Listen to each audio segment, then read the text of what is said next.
It's Monday, April 8th. I'm Matt Harmon. Welcome to the Yahoo Fantasy Football Show. It is a hell of a day to talk ball, and joining me to do just that on another edition of Mock Draft Monday, it is Trevor Sikkema of Pro Football Focus. Trevor, what's going on, buddy?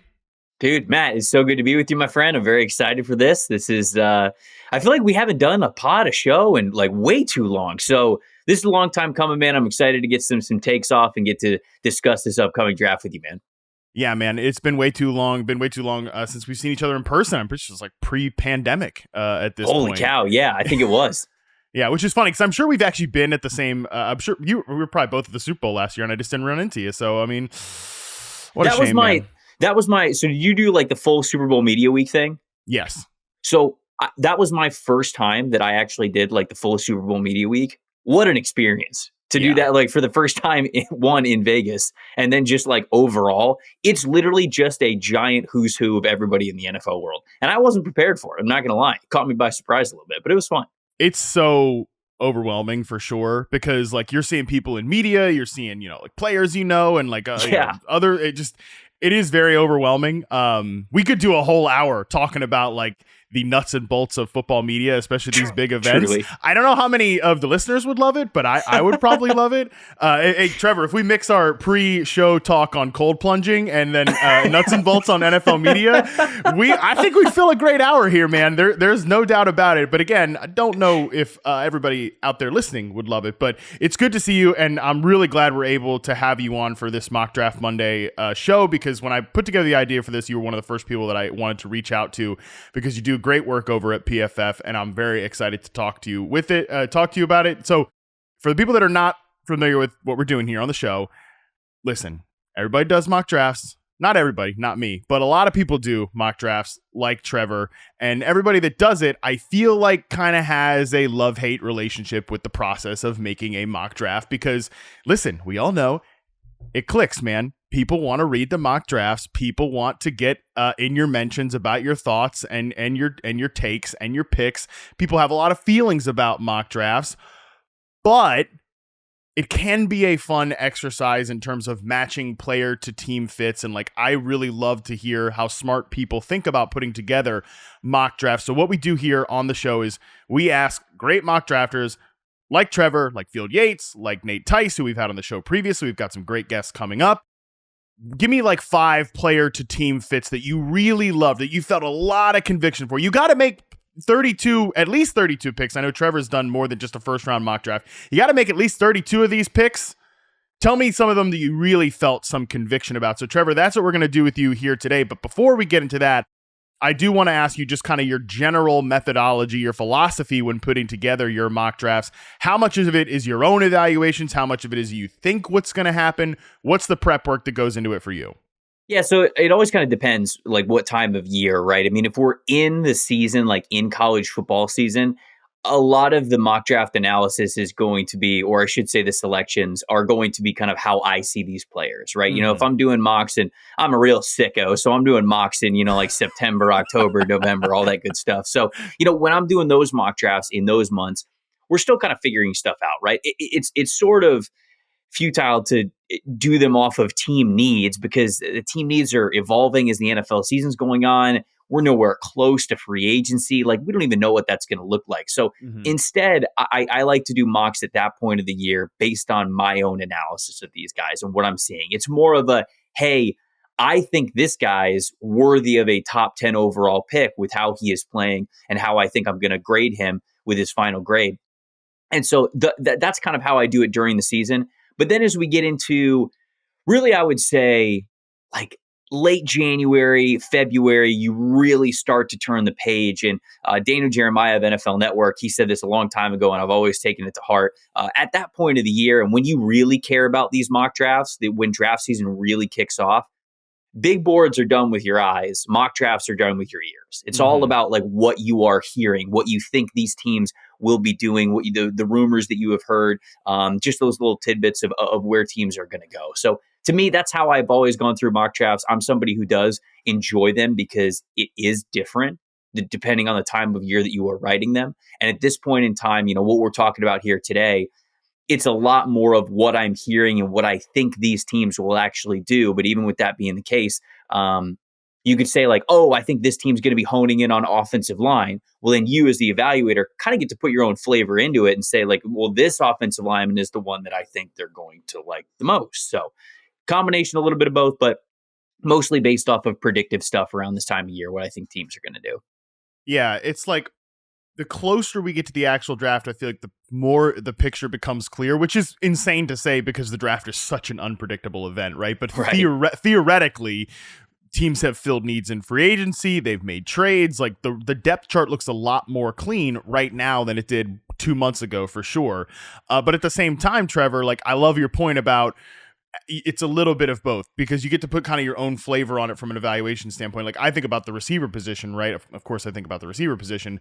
You know, if I think this team needs a guy with WR next to his name. Okay, well, do they need a Z? Do they need a slot? Are they looking for a guy that's going to work the middle of the field well? So you're right. I hadn't really thought about it that way, that you certainly are taking in what you're hearing and kind of the way the tides are turning, but there is an evaluation part of the process as well. Yep. Yeah, absolutely. And I think that's what makes it fun, right? Where you could do so many different sorts of simulations. And even though it's only 32 picks, I mean, and even though we think that we have the team needs pretty much solidified with these guys, it's very rare that you get a mock that's exactly the same. You know, stuff starts to go off the rails if you make one pick that might be different around like pick 12, okay, that could cascade throughout the entire rest of the draft. And to me, that's always like, you could obviously do mock drafts for a lot of different reasons. Like, I'm going to mock draft accuracy competition close to like when the actual draft is coming around. So like that one, I really hone in on, okay, what do I actually think this team's going to do? Right. But outside of things like that, you know, I'm doing mock drafts to see the what if, right? I'm doing mock drafts to see like, okay, the Jacksonville Jaguars really need a wide receiver and they really need a cornerback. Well, okay, like what are their options typically when they're on the table there? Like, is the decision almost made for them before they even get to 17 just because of how this class is set up? Do I think the run's going to start well before then? Do I think they're going to take one of the first players at that position? So that to me is also a big reason why you do mock drafts, is just that, okay, let's set up, if this happens ahead of them, this is what they could do, kind of a thing. So there's a lot of reasons why you do mock drafts. And like you said, like sometimes they get a little tedious just because you got to do them for contents. But honestly, I love the exercise because there's so many different ways you can approach it. Well, that last point that you made there is so dead on because, yeah, absolutely. We talk about them and certainly the whole ethos of the show is that they're a little bit of an exhausting media thing, but the teams are doing that. If you don't think general managers around the league are sitting around with their scouting departments, like working through scenarios, just like you said, I mean, maybe Jacksonville's not doing it, but like other sharp front offices, I'm sure Jacksonville's doing it. I'm sorry, Trent Baalke, but like Jacksonville's just looking at the mock draftable spider charts. That's what they're doing. They're just trying to find out who the biggest athlete is. Sort by arm length, sort by wingspan. Like that's what they're doing. But then other front offices around the league are certainly sitting around with their scouting departments saying, okay, we're at pick whatever.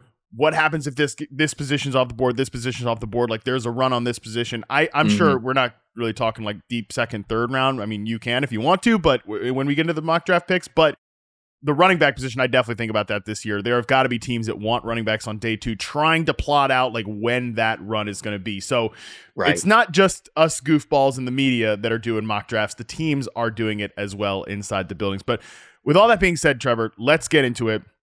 Give me your first player to team fit from your most recent mock draft that you absolutely loved. Yeah, so I did a mock draft sort of like right after free agency. It was a 3-round post free agency mock. So it's been a little bit since then. There could be some picks that have changed, but when you ask me like, hey, what are some picks that you love? These are some selections that some of them are a little bit out there, but I really would still like them even today. I think that they're good strategies. The first one and the one that I still love is the New York Jets taking Troy Fautanu, the offensive tackle / offensive lineman, whatever you want to call him, from Washington at number 10 overall. Okay, like I get it. They traded for Morgan Moses. He could play right tackle, familiar face there for him. They really needed to upgrade offensive tackle. They also bring in Tyron Smith to play left tackle for them. And in theory, you know, if you're playing Madden and you go into the league settings and you turn injuries off, in theory, they got a nice offensive line there with Elijah Vera Tucker and Joe Tippmann. They signed John Simpson as well. So that's a starting 5 that can get it done for you. The problem is Morgan Moses, up there in age. Tyron Smith, he's up there in age. Tyron Smith has not played a full season in the NFL since 2016. Man. So You're just, if you're sitting here and you are the New York Jets, I understand that you signing or bringing in these two new offensive tackles can make you feel like, ooh, what if Brock Bowers is there, right? Like, what if a big time playmaker is there for Aaron Rodgers? Let's keep our foot on the gas with playmakers. Let's get better receivers in there. Maybe we get a little bit aggressive. Maybe trade up if a Romo Dunze or a Malik Neighbors falls a little bit. And I'm not saying that those would be quote unquote bad decisions. But Fautanu played left tackle for the last 2 years at Washington. I think he could be a stud guard as well. And for the Jets, keeping Aaron Rodgers upright and having that offensive line as deep and as talented as possible, to me, is priority number one for the team. Because Rodgers, I think, is still talented enough to be able to get the football to these playmakers, even outside of Garrett Wilson, to score enough points to where that defense behind you can win the football games for you. And you can get double-digit wins and you can get in the playoffs and make a run like you wanted to last year. But if Tyron Smith goes down, I mean, what are you going to do? Who do you have as your backup? Right? I mean, you could say if Morgan Moses goes down, okay, Elijah Vera Tucker has kicked out the tackle before. You could do that. You like him there. He's reliable there. Who's playing right guard for you? You know, and so it's just, I think that if you get Fautanu, it's the best case scenario for the Jets, because I think that he is more talented and could start over John Simpson. So right away, you could start him at left guard. And then if any of those two offensive tackles go down, you can either slide Elijah Vera Tucker out from right guard to right tackle, and then you put John Simpson in, who you signed this offseason.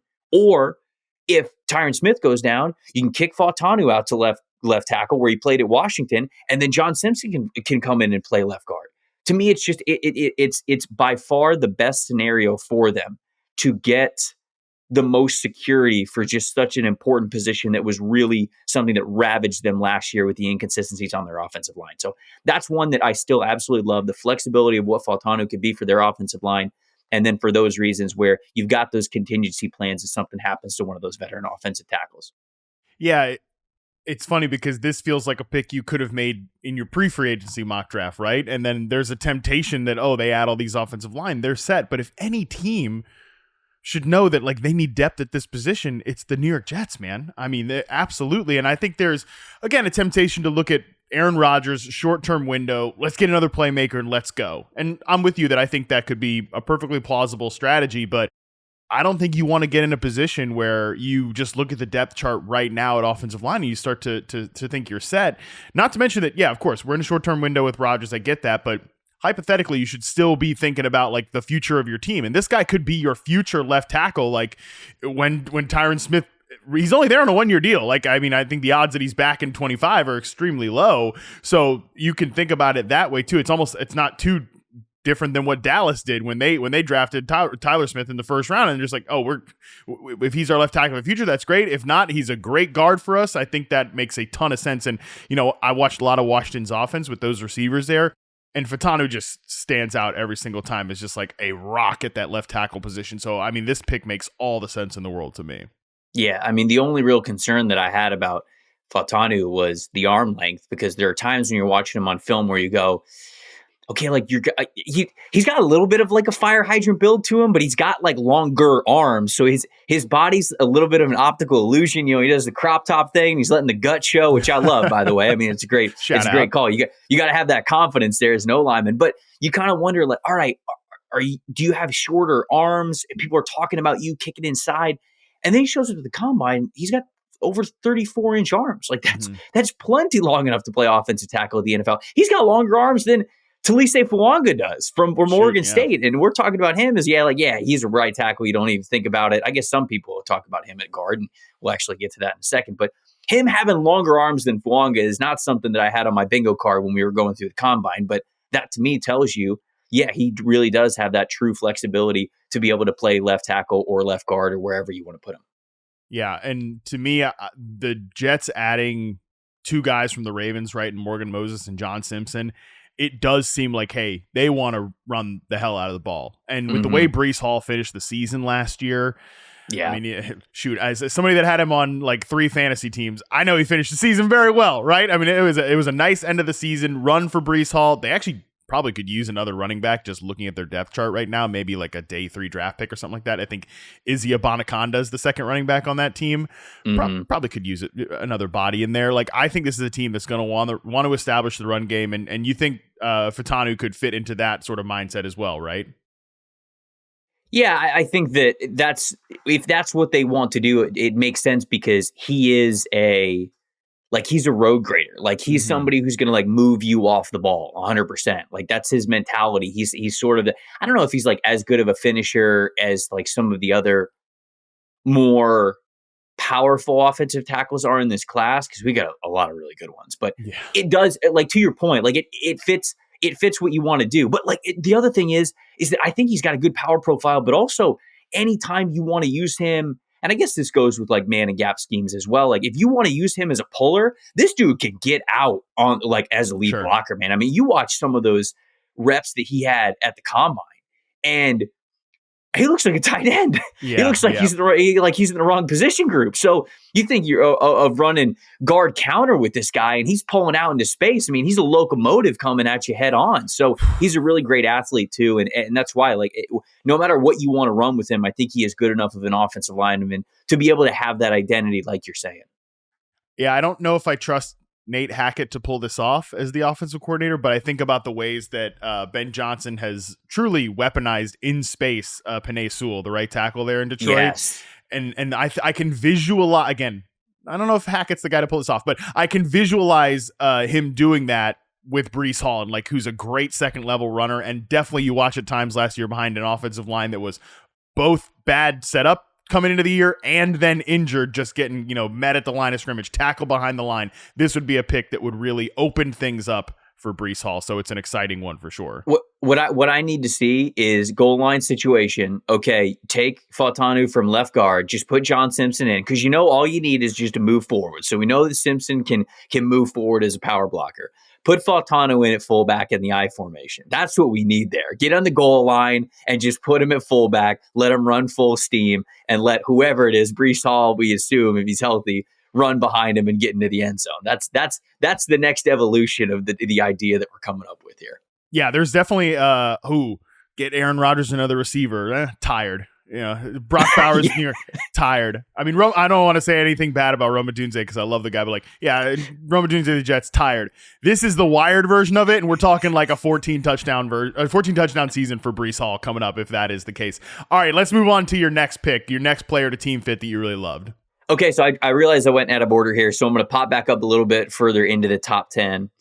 I like the fit of JJ McCarthy going to the Minnesota Vikings. I really do. I think that this is one that I continually go back to, and it's not just because it's easy in mock drafts, right? It's not just because Minnesota trades for Houston's number 23 overall pick, so now they have 11, they have 23. They basically made it so they are going to be able to outbid the Broncos and the Raiders that are sitting right next to them, and they have now even put themselves into the conversation of, if the New York Giants at number 6 are a team that wanted to move up, pre-Vikings-Texans trade, I think the Giants held all the power, if they wanted to say to Arizona at number 4, the Chargers at number 5, we will give you the best trade because all you have to do is move back a couple of spots. We can move up and we'll go take a quarterback if that's something the Giants wanted to do. But now, with the Vikings having 2 first-round picks, all of a sudden, the Giants pick at number 6 is still advantageous because you're not moving back that far, especially if you're one of these teams that really wants a receiver. You could still guarantee yourself Odunze or Malik Neighbors, we would assume. But 2 first-round picks this year, it's a big deal. This is a good draft class. And I don't think, when people talk about the 2 first-round picks this year, I don't think they emphasize enough the point where this current draft class is really good. Mm-hmm. And not only are picks in the current class normally better anyways, because you never know what's going to happen a year from now, 2 years from now, when you're trading first round picks from 2025 and 2026. Like, it's a good class this year, and it doesn't look as good of a class next year when you kind of look out to things. Now, that's a way early thought, but it just doesn't feel like the group next year is getting as much hype as this year. So 2 first round picks this year means a lot. And I think that Minnesota is genuinely in these conversations no matter what. for one of these teams at 4 or 5 that might want to trade back. I have the Vikings trading up to number 5, trading with the Los Angeles Chargers, that 11 and 23 overall pick to go up and get McCarthy. And I like the situation a lot because going into the year, when I did summer scouting, I really did not like McCarthy's 2022. I thought he was really raw from the quarterback position. I thought his pocket presence needed a lot of work. I thought he was late to go through his progressions. The accuracy wasn't exactly there. He wasn't great at like feeling pressure. He just didn't have that like sixth sense of playing the quarterback position. This past year, all of that stuff got better. And he's got good fundamentals. He's got good arm strength. He was even better on third down. He was great over the middle. Obviously, Michigan has an incredibly successful season. No, he wasn't stuffing the stat sheet, but he had a lot of really great traits that you love to invest in.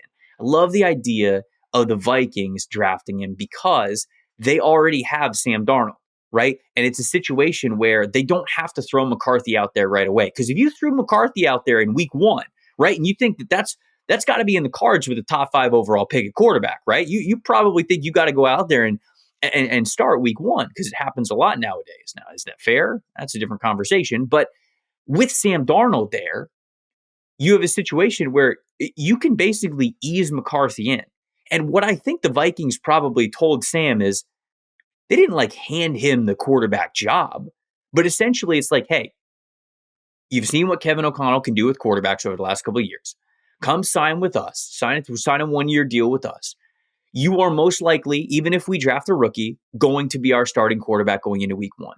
We will give you the platform for a great audition for wherever you might be able to go next. It's a great offense. You get to throw to Justin Jefferson. You get to work with Kevin O'Connell, and we will give you that runway to be able to prove, okay, maybe I'm fighting for a starting spot or signing a potential starting quarterback job the next year. So Sam Darnold's got a lot to prove. So you're comfortable with putting him out there for at least a couple of weeks for JJ McCarthy to get ready. And maybe it's half the season, maybe it's 3/4 of the season. You know JJ is the guy in the end. But I really love this spot specifically because it doesn't force a young, talented quarterback in McCarthy to get thrown to the wolves in the NFL before he's ready. He gets to work with a great quarterbacks coach, and it's a situation that to me is just very advantageous for his growth to not be stunted early on, which I feel like we've seen with quarterbacks. I'm not saying he'll wait as long as Jordan Love waited, but look at what happened with Love. You know, like Love waits a handful of years, he comes in and boom. It's not just the ability was there, the confidence was there from that guy. And that's what you never want to kill for a young quarterback. And I think that it's a situation where you can build that confidence. So I really like JJ McCarthy ending up in Minnesota in some way, shape, or form. You made so many good points there, like a lot of threads to pull. First, the confidence part with Jordan Love is so well taken because not just that like he was prepared to play, but he was prepared to make mistakes, right? Like there was a time to start this year where Jordan Love was making a lot, like there was the kind of, it's weird that his season was sort of like 3 chapters, right? Where the first few games, it's like, yeah, the EPA is really high, but the success rate is kind of low just because completion percentage is low. He's kind of living off big plays. And then there was like a chunk of the season when he started to make mistakes and the offense sort of floundered a little bit. And like you can see Matt LaFleur, and it wasn't all on Jordan Love. Like this was a very young offense. And you could see Matt LaFleur in press conferences. My respect really grew for Matt LaFleur with this because he's like, I don't want to say that all my young guys are out there really screwing things up, but my young guys are out there really screwing things up right now. And I'm just trying to not like throw guys under the bus. So, But like Jordan Love was prepared to make those mistakes and still have the confidence to then pretty much from like the Pittsburgh game on, I thought was one of the best quarterbacks in the league. And like that is brought on by that confidence because I'm not thrown to the wolves right away and like I am developed and I'm ready for this moment. Whereas as rookies, these guys, I mean, shoot, the one time we saw Jordan Love start a game when Aaron Rodgers missed because of COVID, he wasn't ready for that moment. So that's a great point about quarterback development. And but I want to put a pin in JJ McCarthy for just a second and talk about your Sam Darnold point because I am not a card-carrying internet sicko that's still in the Sam Darnold fan club. I don't know where you stand in terms of Darnold hive, but like if you really take an objective look at things and don't just make Sam Darnold a punchline, there have been 2 times in his NFL career where he's been acceptable. I'll put it at acceptable. It was the start of his first year in Carolina before Christian McCaffrey got hurt. He actually had a good string of games to start that season. And then the end of his second season in Carolina when they were running the ball really well with Steve Wilkes as the interim head coach. Donta Foreman was going off on a weekly basis, and he had one star receiver in DJ Moore and nobody else to throw to, but he was just like, yep, that's my guy. I'm going to just go to this guy over and over again, which he was also doing at the start of his first season. So when you can simplify the picture and like put a good situation around Sam Darnold, again, I'm not going to go as far as some of the internet sickos with Sam Darnold that he's still going to be a great player or anything. But I think he can, like, this is a good situation with the McCarthy part because he actually, I think, can be good in this situation, which, I mean, Trevor, if you look around the league right now with in terms of teams with quarterback openings for sure, how many of them are better set up to like be an incubator for a young quarterback? Not very many. Right. And look, as someone who owns 10 signed rookie Sam Darnold cards, I think he's going to be fantastic. No, I'm kidding. But get him out of the pod. and that's I won't let you slander my future wealth for my family. No. Look, and that's kind of why I bring up the point. Like, you look at the Patriots. The Patriots bring in Jacoby Brissett for a 1-year deal. Like, I think that's like sort of a similar situation. But again, like, I like Minnesota's situation a lot more, right? You've got a somewhat talented offensive line, especially at the offensive tackle spots. You have Justin Jefferson, obviously. You have Kevin O'Connell. Like, it's sort of the same in the fact, like, okay, you've got like a bridge quarterback there, but it's a little bit different because, again, Jacoby Brissett might be in this mindset where he's like, okay, this might be my last time to be a starting quarterback. Like, I'm not just trying to like give my starting job to whoever they draft. Like, that's not really what I'm trying to do. I'm trying to continue to play this game as long as I can. Whereas Darnold, that's why like the context of this is different for me. Darnold, I think, is in a situation where they probably said to him when they signed him, look, we're most likely going to go get a quarterback, but we're still going to put you in a great situation as a live audition because we believe that you can be a starting quarterback in this league. So we want to put you in a good situation to be able to maximize that. So to me, it's like it's like the health of the context of having a quarterback in there who could play right away. Like, I look at the Las Vegas Raiders, for example, right? Mm-hmm. The Raiders have Aiden O'Connell, who's like sort of this like fringe. I mean, he was their starter. They didn't really have any better options, but like sometimes Aiden O'Connell looked good, but he obviously wasn't somebody who was like, let's go all in on Aiden. And I like Aiden O'Connell for kind of what he is. But you bring in Gardner Minshew as well. Now it's almost as if, okay, well, imagine if the Raiders are that team that gets super aggressive, trades up to, number 4 and drafts McCarthy or Jaden Daniels. Like, how weird is that quarterback room? Sure, it's, I guess, competition, but there's even if you go, okay, Gardner, you're the veteran. It's, I don't know. Maybe I've never been in a quarterback locker room in the NFL, so maybe it's way different than I think. It's just not nearly as smooth of a transition when it comes to these guys being highly competitive and knowing there's only 32 of these starting jobs that exist in the world. I just feel as though the situation in Minnesota, though there is competition involved, though there's a little bit of this guy's paving the way for this guy, it feels about as clean as you can get with Darnold in Minnesota. So we've established why this is a good situation for JJ McCarthy, but let's talk about the player here a little bit, because I like how you said that it was a little bit of a journey to get to the destination of like, all right, I can see the vision. From a tools and a traits perspective, because typically we talk about these developmental quarterbacks as like, yeah, he's not ready to start yet, but just wait till those like tools develop, right? From that sort of area with JJ McCarthy, like where are you with him as a actual just individual prospect? So I do like McCarthy.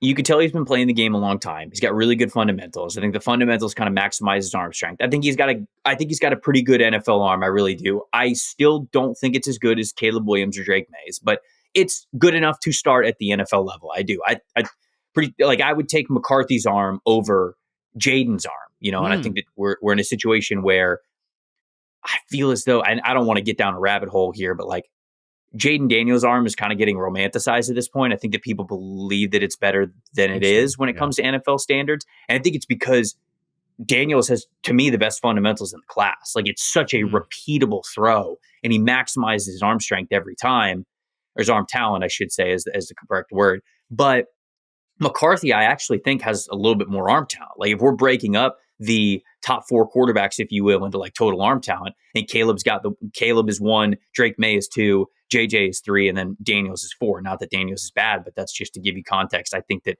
McCarthy's got a pretty dang good arm. I really do. And you see that, especially when he's throwing over like the intermediate. And when you come to kind of like breaking down his traits and what he is as a quarterback, I do love his mentality right now and how he's been coached, because very clearly he understands, and this is not always the case, even with some of the top quarterbacks in draft classes. He understands that you've really got to take some risky throws and you got to be able to rip it to succeed in this league. There's 2 categories that I always love to, put quarterbacks in to kind of evaluate what they're able to do. And those 2 of those categories happen to be middle of the field between the numbers, intermediate between 10 and 20 yards down the field. Okay. If you are in the middle of the field, 10 to 20 yards down the field between the numbers, you have to be able to attack this part of a defense if you are an NFL quarterback.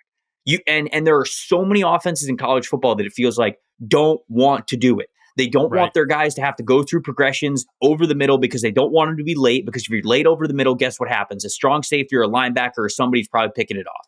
So that's a very dangerous area if you don't see the field very, very well. And so a lot of quarterbacks, a lot of offensive coordinators, they just don't want you to do it.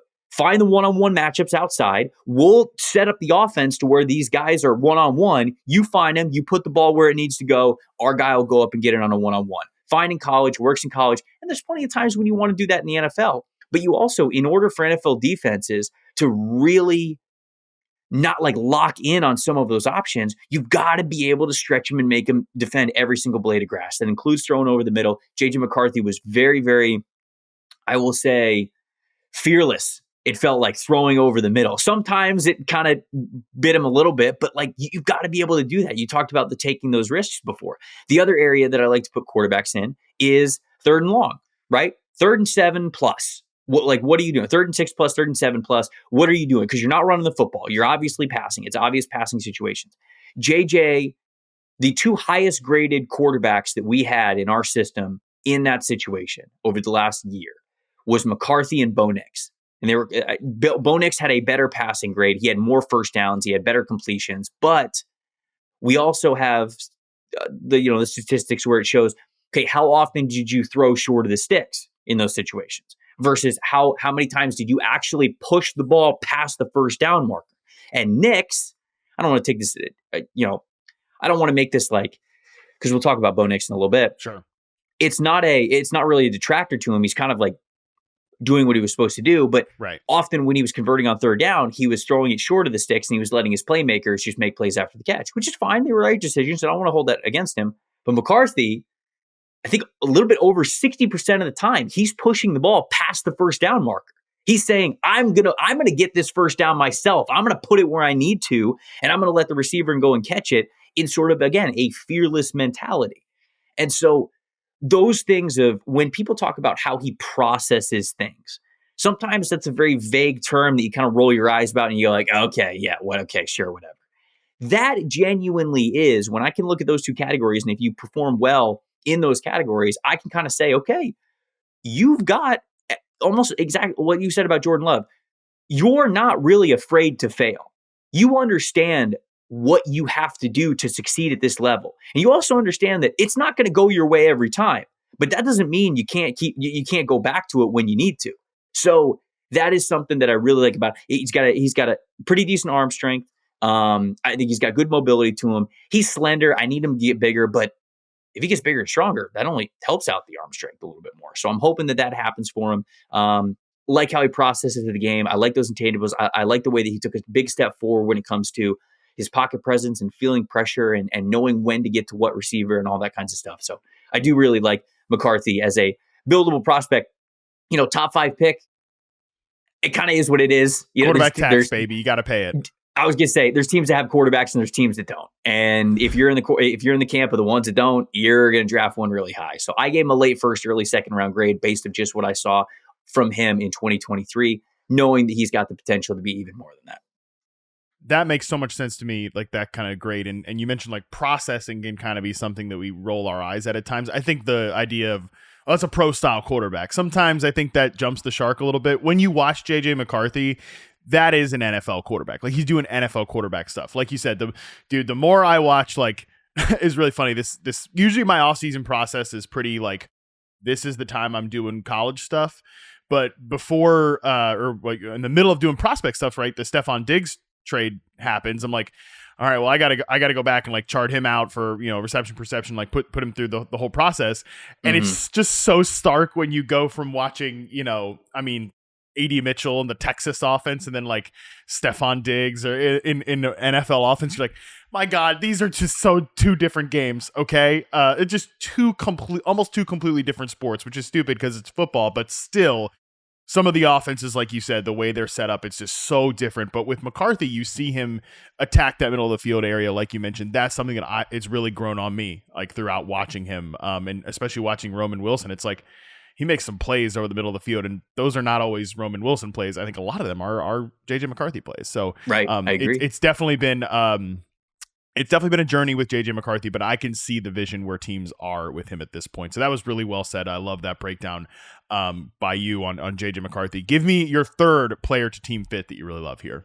Okay, well, we talked about Bo Nix, so I brought him up, so we might as well do Bo Nix next. I have the Denver Broncos taking Bo Nix, but not at 12. I have them trading back because they lose out on the quarterback, sweepstakes in the top 5. And then they're sitting there at 12.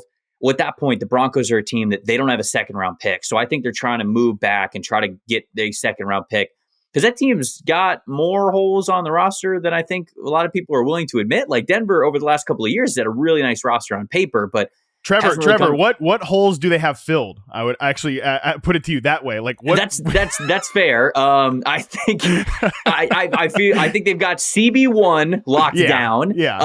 I still like their edge rushers. I do, but yeah, I mean, there's a lot more holes on this roster than I think people who are like, oh yeah, just go up and get a quarterback no matter what. Obviously, like you would like to upgrade over Jarrett Stidham, who is currently the starting quarterback, but. They've got so many needs. So all that to say, I'm fascinated for what Denver does in this draft. Sean Payton's a madman. We know this. And so I think there's a world where he offers, 19 first round picks. You're not allowed to do that, but like to get up for a quarterback. But I don't know if he's going to really be able to match the price that say a New York Giants could, or that a Minnesota Vikings now could. So instead I have them trading back. Going down 10 spots, I've actually got the Philadelphia Eagles popping up, and we'll get to the second part of that because I also want to talk about that trade because I like it. But in the 20s, I've got them taking Bo Nix. And in doing so, they also gain one of Philadelphia's second-round picks. So they're moving down 10 spots, and they get Bo Nix. And look, man, I like Nix. Mm-hmm. I do. I think Nix is a legit starting caliber quarterback at the NFL level. Do I think he's going to win a Super Bowl one day? I don't know. I mean, there's so many variables that go into you being able to do that. But over the last 2 years, I've been so impressed with Bo Nix. Yeah, okay, he's a little bit older of a prospect, but like, I'm going to be honest, I don't really care for quarterbacks. Mm-hmm. Quarterbacks play till they're 38, 39 anyways now. Like, if you just, like, the position is so valuable that if you just tell me at any point you're going to be really good, who cares, right? Yeah, who cares if it's 29, right? How old was Geno when he was able to break out with the Seattle Seahawks? It didn't matter. It's not like people looked at Geno's success in Seattle and they were like, yeah, but he's old. No, it was just that he was good. He's a good quarterback. So I kind of think the same thing for Nix, where yes, he's a little bit older of a prospect. Yes, he's been in college for a long time. Yes, he's had a lot of time to develop, but he has. Like, he has developed. You watch him operate that Oregon offense. It is so on time. It is so in rhythm. He knows where to look. The ball comes out of his hand with good velocity. I think his Bo Nix's arm talent, I think, is underrated at this point. People think that just because of the Oregon offense, he's just some dink and dunk, can only throw underneath type of a player. When you need Nix to step up and rip it, he can. It's not like the best arm strength you've ever seen. I'm not putting it up against Anthony Richardson or Will Levis or any of those guys, but the dude can rip it, I think, at an NFL level. So the arm strength is above average, well above adequate, if you ask me. And instead, when you check that box for him, you go, okay, He's got some decent mobility to him to pick up some first downs with his legs. Now, he's not a great dual. He's not going to be an elite dual threat, but he's going to be able to do that at the NFL level. He takes care of the ball very, very well. He is a good decision maker. The accuracy scores are fantastic. I wish he'd step up in the pocket and be a little bit more strong in the pocket instead of kind of veering back. And sometimes the footwork's not always married with the throwing motion, but that's all stuff that you can continue to fix with him.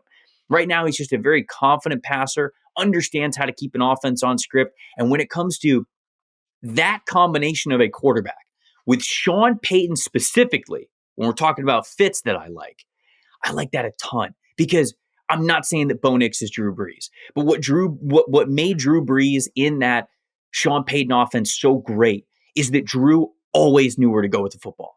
Always. He knew exactly what receiver had the best leverage, had the best chance of separation, had the best chance of making the catch against whatever the defense was. And I genuinely think Bo Nix can be that kind of a quarterback. I didn't say that caliber of a quarterback. Drew Brees is one of the greatest to ever play the game. But I think that he can have a great connection with Sean Payton too. We've already seen him master that Oregon offense. So to master an offense at the NFL level, and then you throw in some of the really nice traits that he has, that can be a starting caliber type of quarterback. So that's the connection that I like when it comes to where would we like Bo Nix in this draft? Maybe it's in the first round, maybe it's not. But if there's a world where he becomes the starting quarterback of the Denver Broncos, I like that head coach quarterback connection for those reasons. Yeah, we started kind of talking about this on the last Mock Draft Monday with Field Yates about, Bo Nix, could he end up being a first-round pick? And even as we were having that discussion, I came to kind of a lot of the same conclusions you did, that he makes sense as a Sean Payton quarterback. So I really like the team player pairing here, but the one thing I have concerns about with this pick, Trevor, the trade down part. Do you know how many times the Saints traded down while Sean Payton was the head coach? Or do you know the last time they traded down since Sean Payton was the head coach? Off the top of your head. If you told me it was never, I'd believe you. It was 2007. What were you doing in 2007, buddy? That was the last time Mickey was traded down. I was a sophomore in high school in 2007. So yeah, not a strong history of trading down here. But that being said, I would like the move better if they traded down in the first round for Bo Nix, then maybe they take him at 12 overall. But sure.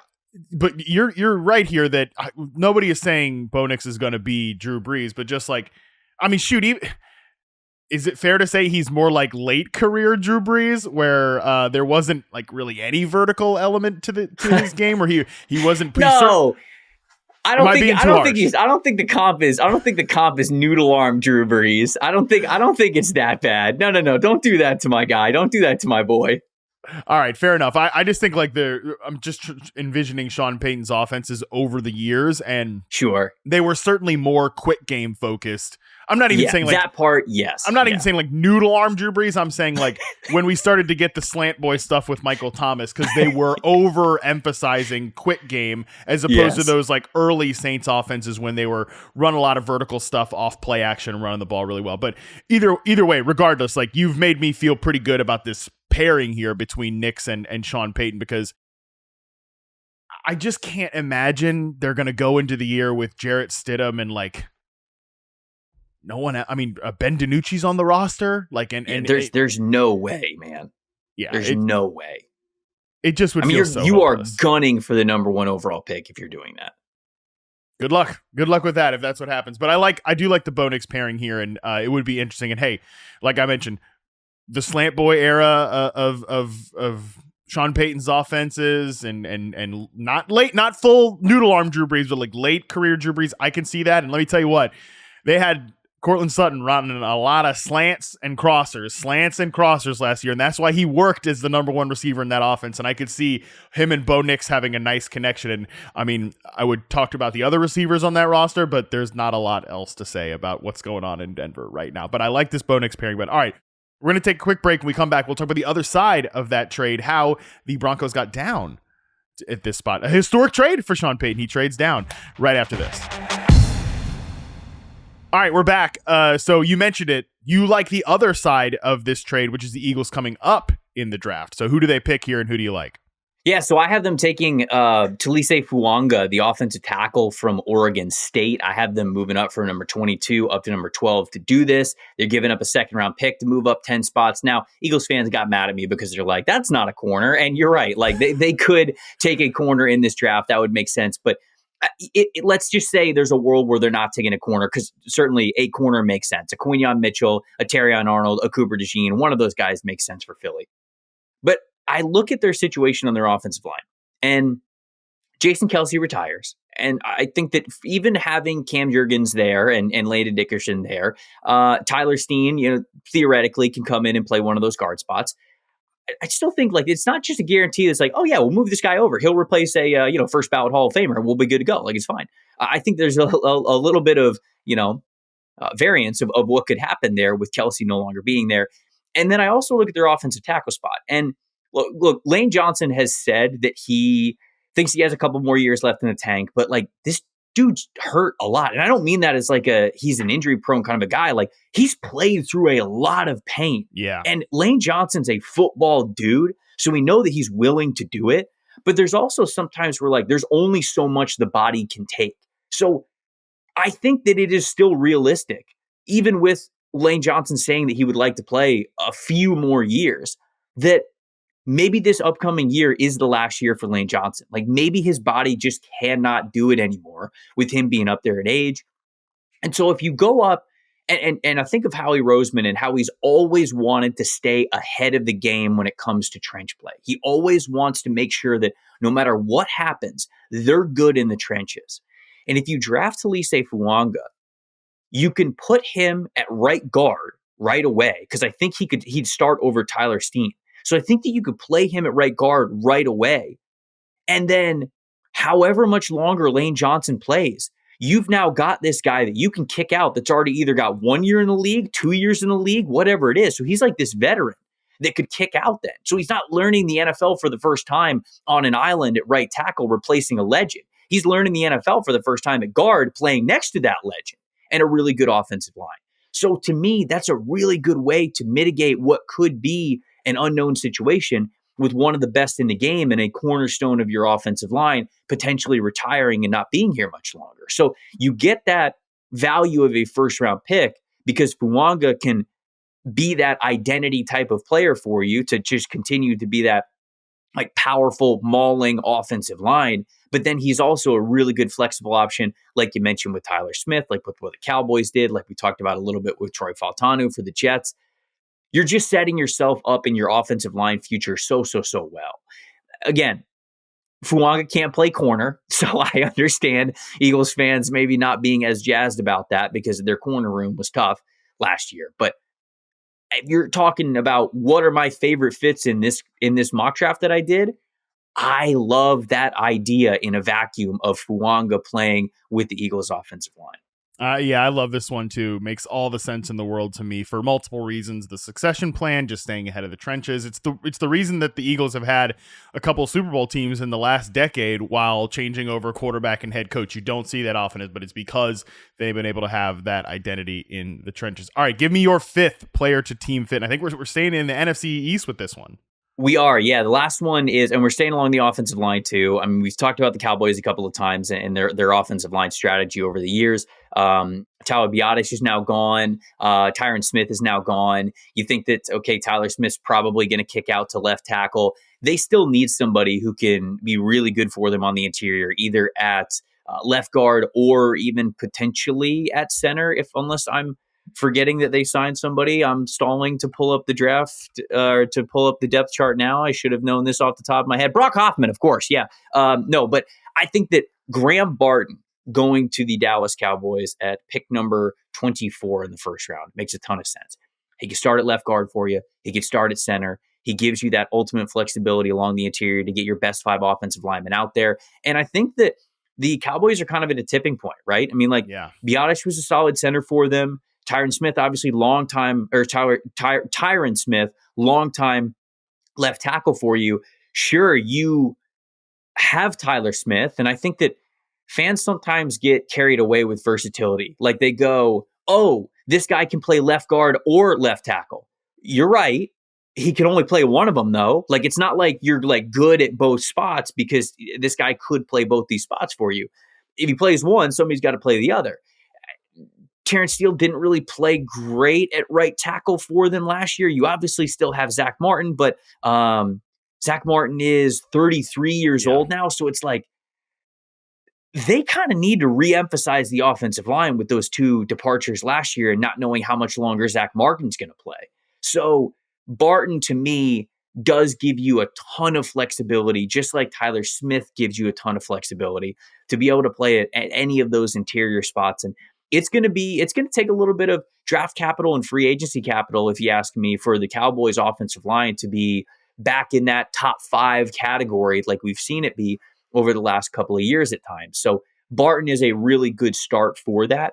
And that, to me, when you're talking about, I don't know if I want to say like the closing of a winning window, but like last year felt like the Cowboys' year to really take a run into the deep playoffs. Well, vibes are weird there. There's no vibes are weird out of Dallas right now, whether you want to call it closing window or whatever, but vibes are very weird. But I can see, like, if they come away with just kind of a meat and potatoes type of draft here, it's not going to quell all of the media stuff, because nothing ever will coming out of Dallas. But very true. Yeah, but regardless, like, I could, come with an offensive lineman, get yourself a running back on day 2. I can see how that would sort of at least quiet the noise.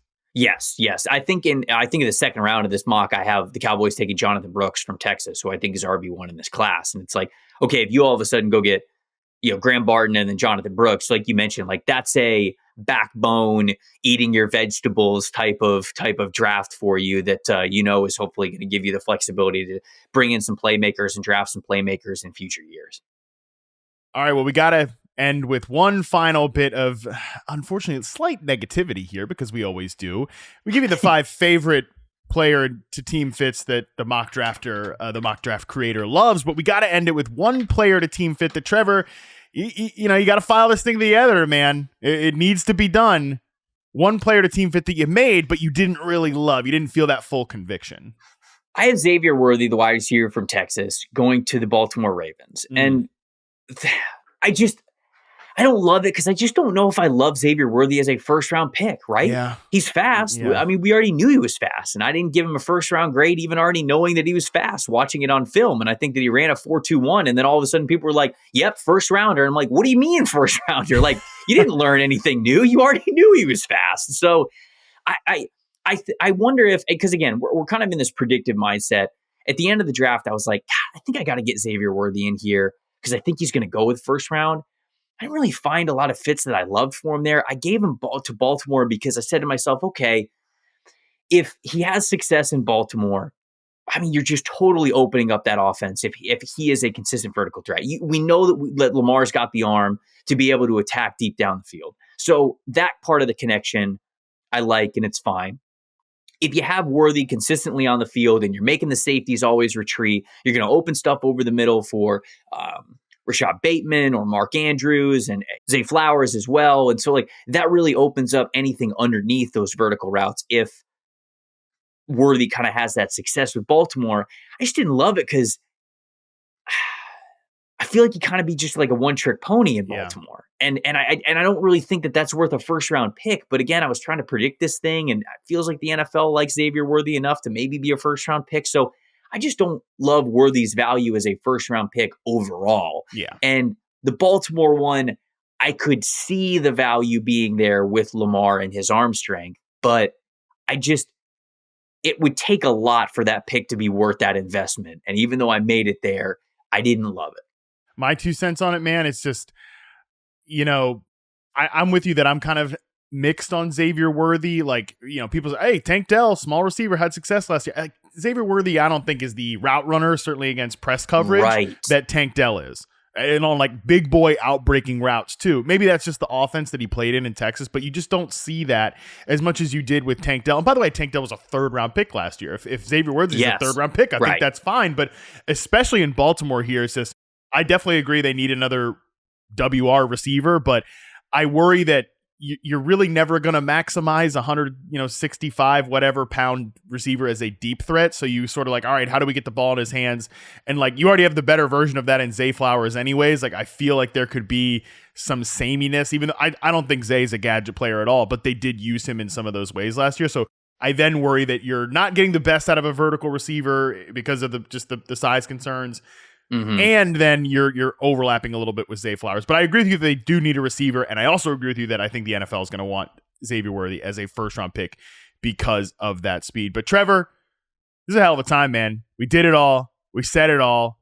I mean, it's some incredible picks here, and got a lot of ones that you got my gears turning in terms of, especially as we head into tomorrow's episode where we talk about these quarterback lurking teams, the Vikings, the Raiders, the Broncos. So a lot of good stuff from you today, Trevor Sikkema. For the people out there, as we're heading to the draft, tell them where they can find your content and everything that you're working on at Pro Football Focus. Yeah, everything over at PFF.com. We are, churning through the draft guide. We're going to have over 250 players in the PFF draft guide, which comes with all the scouting analysis, the strength and weaknesses, the player comps, all the PFF data metrics that you love, and the combine scores, all that kinds of good stuff, the scouting synopsis, everything, man, over at that draft guide. I've got a phenomenal team of super hardworking people that are helping put that together. And it's been a lot of fun, and we're going to keep churning it out. And if you got a PFF subscription, you can download it now. If not, there is a 30% off subscription, which you can see over at the website, 30MDS, and you can get 30% off on a PFF subscription there. So you can download the draft guide and all that good stuff. And then obviously for your listeners, after you listen to this wonderful show, if you want to come out and hang out with myself and Connor Rogers at the NFL Stock Exchange podcast, you can also do that, where we're talking draft people all the time. I mean, if you didn't get the picture by this show, I don't know how you missed it, but Trevor's the man. He does great work, incredibly detailed work. So definitely make sure you're subscribed to the podcast and you get that PFF draft guide, man. I mean, that thing is an invaluable resource right there. All right. That's going to do it for us today. Our latest edition of Mock Draft Monday. Tomorrow, like I mentioned, we continue our teams that will shape the draft series, looking at the quarterback lurking teams. Like I mentioned, Vikings, Raiders, Broncos. Thor Nystrom, perhaps the conductor of the JJ McCarthy train, is going to join me for that show. I think it's pretty fitting for that one. Until then, we're out.